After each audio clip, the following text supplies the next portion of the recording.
Hello and welcome to the Real Life Podcast, episode number 42. It's the Christmas special.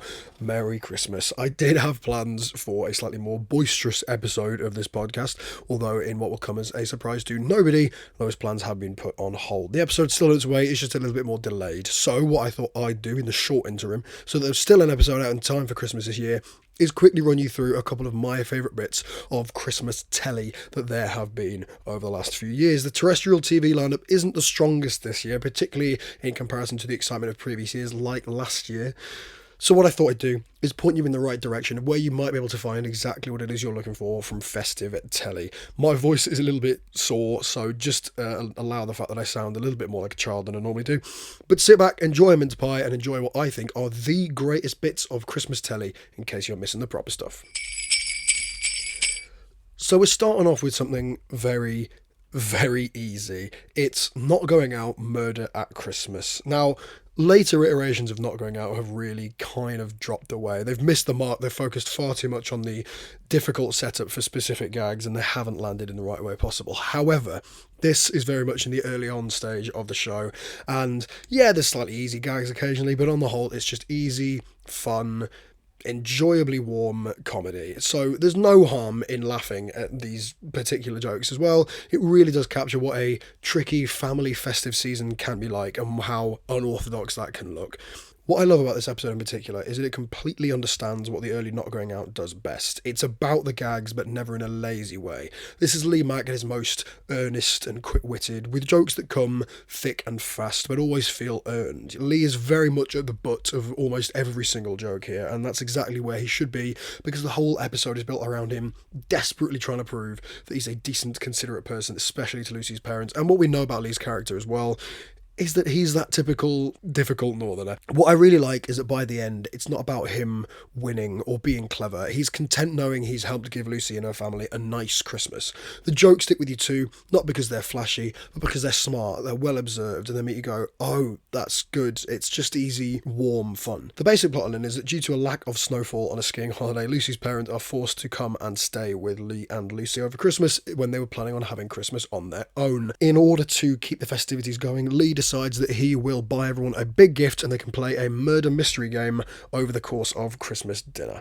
What transpires is that Lee has to turn into essentially family mediator when the usual Addams family difficulties spring back into life. And there are some great lines in this. That's a perfect setup for any kind of half an hour sitcom based short. There's jokes that you can remember very easily off the top of your head. Stuff like they're sitting down, Lee is dressed as a policeman and Lucy's dad is dressed as a priest. And Lee sits down, pours them both a whiskey when Lucy's dad is particularly angry and says, Copper and a priest walk into a bar. Priest's about to leave and drive home. Copper says, hang on, I think you're drunk. Priest says, well, I've only had water all night. Copper says, I can smell wine in your breath. Priest looks up and says, you've done it again, my lord.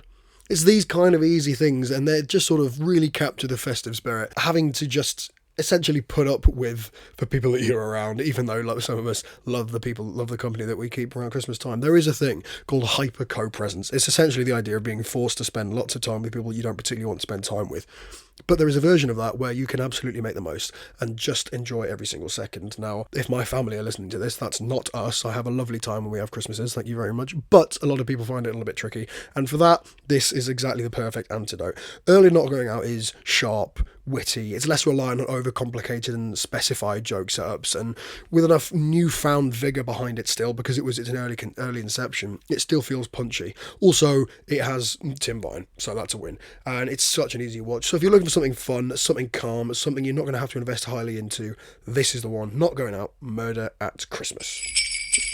Okay, very much still on the warm trail here. We have Ghosts, It's Behind You.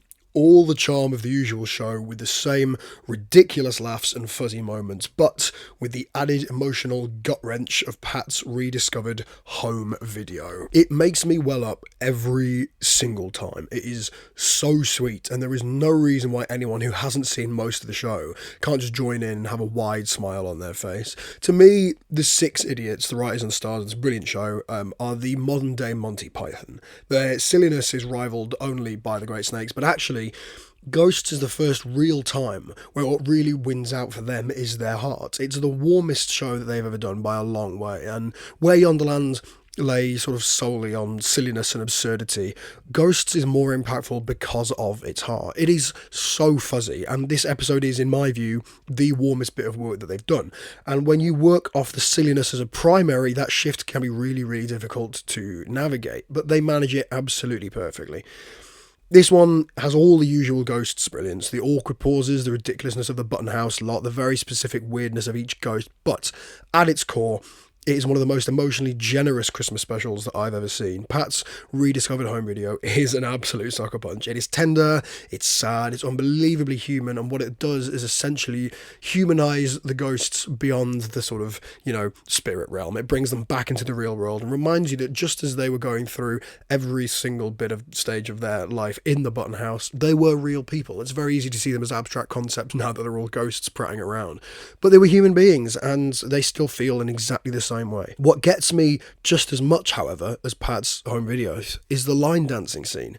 All of them together, finally doing something they wanted to do, moving as one, happy, included, and it's a recreation of family. It's about kindness and community and a warm place at Christmas, even if the people offering it are ghosts. It is funny, it's soft, and it understands that belonging is the greatest gift of all, and that is where the warmness actually comes from. And that's what the whole series really hangs on, is the idea of belonging somewhere. And even at the end, spoilers, when the main character makes the decision about the house that they do, there's still this great sense of family and belonging when they check back in, And if you're looking for warmth, then Ghosts will never let you down. And if you're looking for Christmas warmth, I personally think this is kind of the one above all else. This wins. So, Ghosts, it's behind you. Whack it on. Okay, and the award for the greatest tone change in the history of Christmas tone changes goes to me. Because at number 3 we have the 2019 TV series A Christmas Carol. Now, I absolutely adore the story of A Christmas Carol. It's so simplistic, but it is really, really good fun. And I think the part of it that I really love is that it gives room for a bit of darkness. I always think that the absolute best thing before Christmas is a festive-based horror story or a really dark tale. Because then you get the contrast of all of the festivity afterwards, and there's a stark reminder of exactly why it is that the happiness and the joy of this season is so beloved. This took a beautifully dark look at the Dickens classic story, right? It is written by the great Stephen Knight of Peaky Blinders fame, with a delicious cast. You've got Stephen Graham, Guy Pearce, Andy Serkis, Charlotte Riley, all these people, the list goes on. And it's the perfect bit of darkness, the perfect bit. It's so grungy and well shot. I mean, it doesn't take any liberties. It doesn't do any of the kind of festive cheer bit. It is just sort of dark and gloomy, but sort of fierce and meaningful in what it's going for. It is not remotely big on cheer in that there sort of isn't any, but it can't all be at Christmas. You've got to have a bit of light and shade. You've got to have some of the dark with the light. That makes the light better. You know what I mean? This will absolutely do in terms of Christmas darkness. It's my favourite ever thing for that. So Stephen Knight's version understands that redemption only means something if there's real damage to be redeemed from. This isn't a cosy ghost story. It is about cruelty and guilt and class and the consequences of living without empathy. The performances are unreal. Guy Pearce is icy and hollow rather than just sort of pantomime villain cruel. He's genuinely kind of almost flat, but in the most engaging way possible. Stephen Graham brings this aching humanity. It's kind of heavy on him. It's burdensome, but it makes the moral weight land properly. And the whole thing looks filthy and bruised and exhausted and dark, like a world that actually needs Christmas rather than just assumes it's going to happen within it. It earns its lack of cheer, and that's why it works. If it was just darkness for the sake of it, then it wouldn't, but it taps into a story which has darkness essentially at its heart and the combating of it. But in order to experience why the shift from darkness to light is so needed, you need to be able to feel the darkness be powerful in itself, and that's why this works so perfectly well. When the light finally appears, even briefly, it feels important and not decorative. It makes a statement on itself, and that's fantastic. It's a reminder that Christmas isn't just about comfort. It can be about reckoning, about asking who we've been, who we might still become. Do we deserve the lightness that is around the corner, or do we have actions to redeem ourselves for? It's fantastic. And if you are looking for something a bit on the flip side to everything that I've just talked about, if you're looking for something grungy and dark and actually gets to the heart of Christmas and makes you feel something and then lets you step into the light at the end of it, this is absolutely the one to go for. So 2019, A Christmas Carol theory. I think it's 3 episodes long and they're all an hour, and it's absolutely beautiful. Back we come to the more traditional Christmassy type stuff, because at number 2 I have The Royal Family, Joe's Crackers. This episode of The Royal Family, which is already a brilliant sitcom, is a masterclass in restraint. Nothing happens, and that's exactly why it destroys you. The genius is in how ordinary it is. The pacing is slow, the jokes are small, the room barely changes, and then, right at the end, you realise you've been watching a story about generosity the entire time. Joe isn't flashy, he's not loud, he's not sentimental, he just quietly gives something meaningful away. And it reframes the entire episode. What makes it perfect Christmas telly is that it understands something really important, is that kindness doesn't announce itself. A lot of the time, it just happens in the background, in small decisions, in people who don't have much to give, but give anyway, in people who are quietly chugging along and are the very backbone of everybody else's happiness. It is also the definition of British Christmas TV, right? Slightly uncomfortable, painfully familiar, but also unbelievably real. If you've ever sat in a living room where nobody quite knows how to say what they're feeling, this episode hits like a brick wrapped up in tinsel. The thing about the Royal Family is it is so well observed, right? You have to get each element of it just right, starting with the content in terms of what people are saying, because they will be doing very little. And that's the baseline of it all. But then it feeds into everything, the characterization, storytelling, the pacing, all of it. The fact that they were able to get as many episodes out of just one idea as they did is brilliant. They don't fall flat. They feel earnest and real, and you can't help but love it. I mean, like I said before, nothing happens in this episode, and that's exactly why it's devastating. There's no big plot, there's no Christmas spectacle, it's just time passing in a living room. And once you clock that, you realise that Joe's kindness has been quietly bubbling away in the background the entire time. It's not announced, it isn't sentimental, it's just there, patient and uncomfortable and deeply sincere. And the payoff is heart-achingly sweet, and it earns every second because it never rushes you towards it. This is an episode about generosity without noise, love without performance, and how the smallest gestures can often mean the most. The thing about Christmas TV is sometimes you do get the sense that it is trying so desperately hard, the midwife, to just be about everybody is kind to each other, and these moments are what make them, bloody just, yeah, sure, yeah.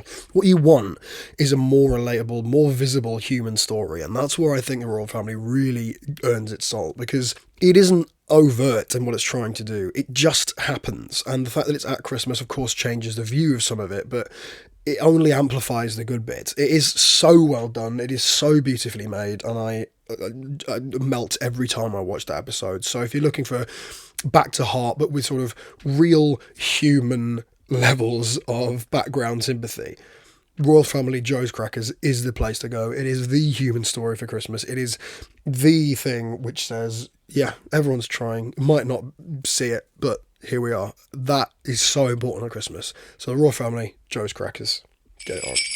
And I know this is a shorter episode, and I've already arrived at my number 1 favourite Christmas TV episode of anything. But the truth is, these are just pointers, essentially to give you a bit of guidance, head in the right direction of whatever it is specifically that you're trying to find. If you don't have the time to commit to a Christmas movie, you want something to stick on where you do a little bit of rapping for half an hour, this might be the thing. And to be honest with you, my number 1 is kind of personal, but I've never met anyone that doesn't love it, okay? And it's essentially something we've already had, but it is a bit different. It is Doctor Who, A Christmas Carol, the Christmas special from 2010. The same story as the Stephen Knight tale, but told so wildly differently.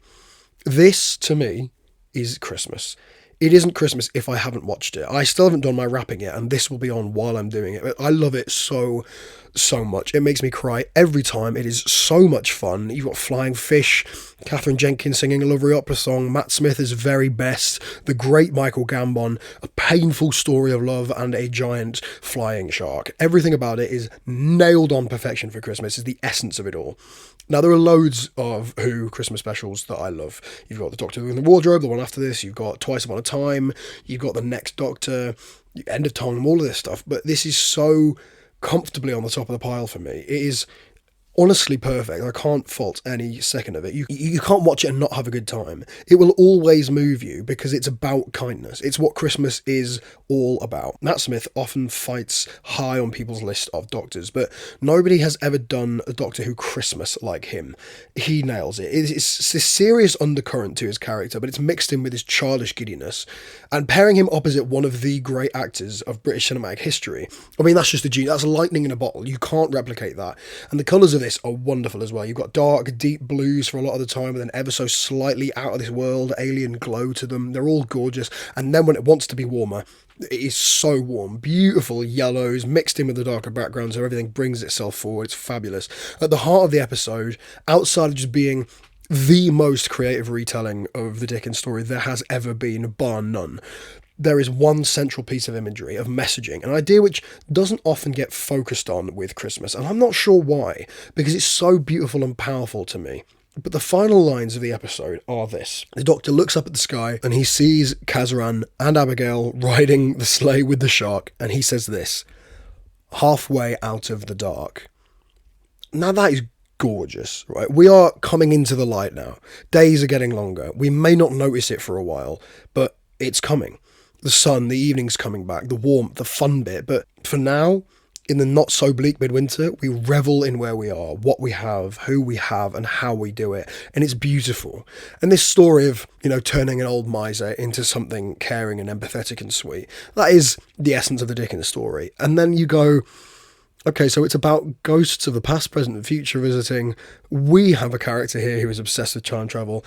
Let's do it. Why ever not? And they nail all of it. The pain that you feel of doing the Christmas future thing, where you think that old Kazran is going to be shown a world where maybe he's dead. That would be the traditional way of doing it. But they don't do that. They get young Kazran into the TARDIS and they bring him out to see himself as he's this old man. He duly sees his dad and he goes to hit him instinctively and then can't. He breaks down and sobs. And that moment where Kazran doesn't hit his younger self and instead takes him into a hug is so heartstring pulling like nothing else ever has been at Christmas for me. I really, really adore it. And it holds, of course, multiple memories for me in terms of when I watched it and who was there and what the circumstances were. But anyone can enjoy it. And like I say, it is Matt Smith absolutely at his best. He's talked before about how one of the most fun bits about playing the Doctor is knowing you're going to be on TV at Christmas, right? That's a big thing. It just not just being on TV on a Saturday night, but being on a TV at Christmas and being sort of the thing that everybody's looking forward to. I mean, that is absolutely massive. We are a nation that still celebrates Christmas primarily. Everyone will be sitting down pretty much on Christmas Day and watching something. Maybe not this year because it's a bit weak, but people loved watching the Doctor. I mean, that was peak Doctor Who as well. There was viewership all over the world. It was massive numbers. And to have that Christmas title be yours, he just ran with it, and you could tell he's enjoying every single second. It's an absurd story, but it doesn't go over the top in ways it doesn't need to. The production design is gorgeous. It looks brilliant. The music is wonderful. Abigail's song, Silence Is All You Know, that has become a Christmas regular for me because it is so beautiful and sweet, and everything about it just reminds me of going back to that happy place. So I think even if you aren't a big Doctor Who fan, you will watch this and appreciate the creativity of the twisting of the Christmas Carol story, because that is what it is at its heart. It's the same thing over again, except Stephen Moffat has nailed it and done something properly genius. There's so much woven into it, but it all gets the reverence and the time that it deserves. And trust me, if you haven't seen it, you are going to love it. And if you have seen it, go back and watch it again, because you will be rewarded and you're going to love it. I promise you. So my favourite piece of Christmas TV ever is Doctor Who, A Christmas Carol. I think the reason all of these work, and why I keep coming back to them at Christmas, is because at their heart, they are about kindness. Not big performative kindness. That's where Christmas movies and Hallmark Christmas movies often lose any kind of merit, is that they start to beat you over the head with the concept of kindness and overt pressure for everything to just be nice and perfect in the way it should be. And that's not the truth of messy kindness. These aren't big and performative, but these are quiet kinds of kindness. These are the kind where people try, even when they're awkward or scared or tired. That's what moves me more than sadness ever could. Seeing people choose to be kind, even when there's difficulty for them, is a beautiful thing. And I think that's what this season is actually about. Not being perfect, not being endlessly cheery, just being gentle with each other and maybe taking a bit of weight away if we can. Not to be soppy, but that's why I make these Christmas episodes in particular. Maybe why I make episodes in general, but Christmas isn't always nice. So again, without getting too sappy, I like being able to make something, normally a conversation, but perhaps this year a little different, a gentle lecture on where to look to find the Christmas warmth or atmosphere feeling, just so that if anyone is finding this time difficult, not given the circumstances to feel what the world is screaming at them to feel, I hope that my small little corner of the internet gives somebody, even one person, a chance to escape any of those worries. The numbers that I got from my Spotify Creators Wrapped from this year were still very heartwarming, despite the fact that I took a big gap in the middle, right? But I want to plough on. I don't want to let this drop, because this means a lot to me, and this sort of is me, right? This is my work, in terms of me putting myself out there, my body of content, right? I've just made the very unpolished demos of 2 songs, pre-studio, all that, just me and my laptop, which are now on YouTube, on my channel, but this is my body of work, this podcast. This is my thing. And I don't want to drop it. So I'm going to keep going and going and going. And there'll always be films to talk about, literally always. With Christmas, I think you don't want to get lost in the mire. You don't want to get swept up and think you have to feel a certain way, or there's an expectation for you to be at a certain level of happiness, because you might not be. And you shouldn't have to force yourself there. But what I would love to do is be able to, through some daft conversations with friends, or just pointing people in the direction of media, which I find comforting, give people that bit of escape that they kind of maybe need. Even if it's just for half an hour, even if it's just for an hour or an hour and a half, if it's just something that makes people feel like the world isn't going away, and just being part of something is exactly what this whole thing is about. And that, to me, is more important than, having the podcast or anything like that. Being able to listen to people that say, I really enjoyed that, or it made me smile, or it made me giggle. That's absolutely what I feed off. That's lovely. So if one person has been listening to any of the podcasts this year and it's made a bit of a difference on a bad day or whatever, then that'll make me a very, very happy man. Sap over. Thank you very much for listening. I know this is a short episode. It's probably not what we were expecting for a Christmas episode, but I'll make sure I get on that. Like I say, I do still have the bigger episode planned. It's just been delayed, put on hold because of schedules and busy Christmas time. That's always the way it goes. Hopefully that episode should be happening maybe around New Year, maybe ever so slightly after, but we'll make sure to get on it. It should be a lot of fun. If you've enjoyed listening, please leave a review or let me know, or keep following the podcast, whatever it is. I will see you again very soon, and in the meantime, have a very, very Merry Christmas, and you lot mean the world. Thank you very much. Bye!